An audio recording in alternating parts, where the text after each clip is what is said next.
Hi, welcome to the Riverside Brookfield Educational Foundation Spotlight on our grant recipients. I'm here with Emma McVicker, and she's here to talk about her exciting experience this summer in France. Welcome to the show. Thank you.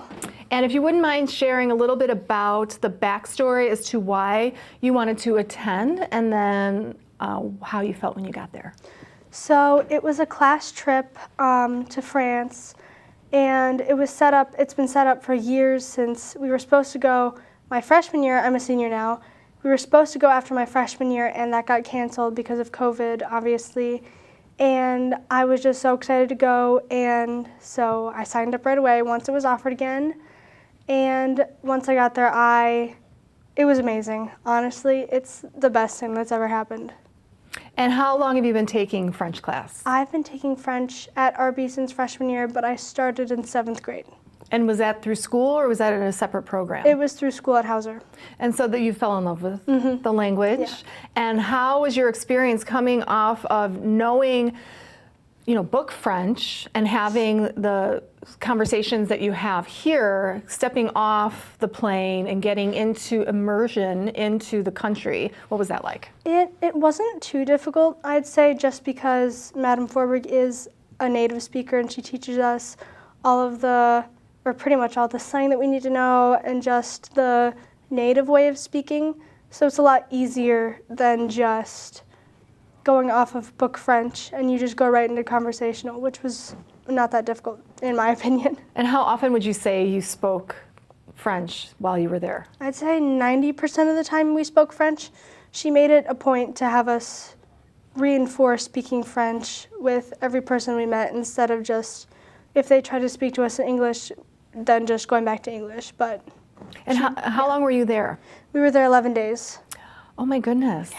And so did you travel, where did you start and then where did you end? So we started in Paris, and then we were there for a few days, and we went up to Normandy in the north, and then we went back to Paris for a day, and then we went down to the south of France in Nice, and then that's where we ended. So you stayed overnight in all of those locations. Which was your favorite? I think I really liked Nice just because it was warm, there was beaches, and it had a lot of Spanish influence, which it was just so beautiful. Were you at the market? Was there a market there while you were there? There was, yes. It was basically just under this canopy, and it's just everywhere throughout maybe 5 blocks, I think. It was huge and amazing. And what type of cultural, I know the whole entire trip was cultural event, but what specific events or activities did you participate in that made you aware and appreciate what you were doing at that moment?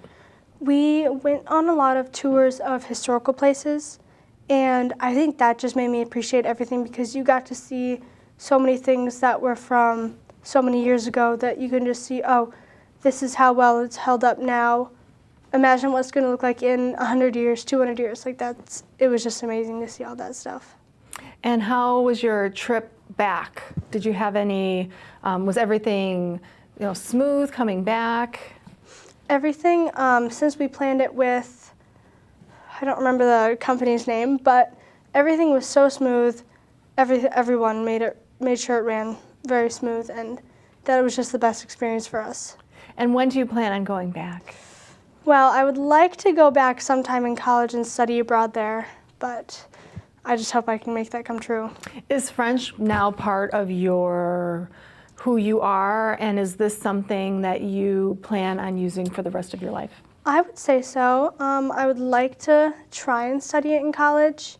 If I can't, then, I don't know how I wouldn't be able to, but I would like to do that just because I know it's something that is a part of me now.